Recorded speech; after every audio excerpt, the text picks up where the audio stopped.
শালবাগান সন্ধ্যাবেলায় একটা ইনসিডেন্ট হয়। দুজন লোক একটা লোকের সাথে ঝগড়া বাঁধে এবং সেই ঝগড়াকে কেন্দ্র করে ওর গায়ে ধারালো অস্ত্র দিয়ে একটা কোপ মারে, যেটাতে ও গুরুতর আহত হয়।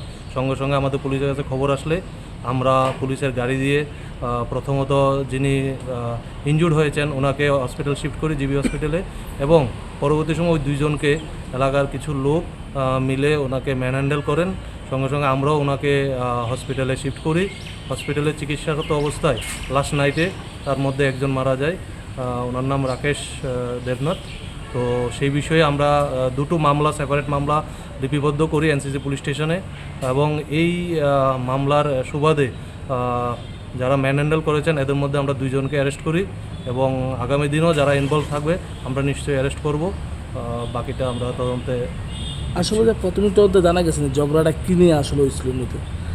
প্রাথমিক তদন্তে জানা গেছে পেট্রোল কিনতে গিয়েছে, পেট্রোলে বাকি নেবে, যিনি কূপ খেয়েছেন উনি একে নাকি অবজেকশন দিয়েছে যে বাকি দেওয়া যাবে না। তো এটা নিয়ে সামান্য একটা ব্যাপার নিয়েই কথা কাটাকাটি হয়।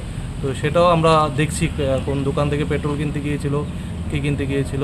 এক্ষণে যেহেতু ইনজুরও চিকিৎসাধীন আছে, তো সেটা অবশ্যই আমরা ভেরিফাই করব। যাদেরকে অ্যারেস্ট করা হয়েছে তারা কী করে এবং তার বয়স মানে নামগুলি কী কী স্যার? নামটা তো আমি এখন কোনখান থেকে না দেখে বলতে পারছি না, তবে ওরা প্রত্যেকেই শালবাগান এলাকার লোক, যে দুজনকে অ্যারেস্ট করা হয়েছে। ওদের বয়স অনুমান 38-40 হবে, 40-42। তো ওদেরকে আজকে আমরা কোর্টে প্রেজেন্ট করবো।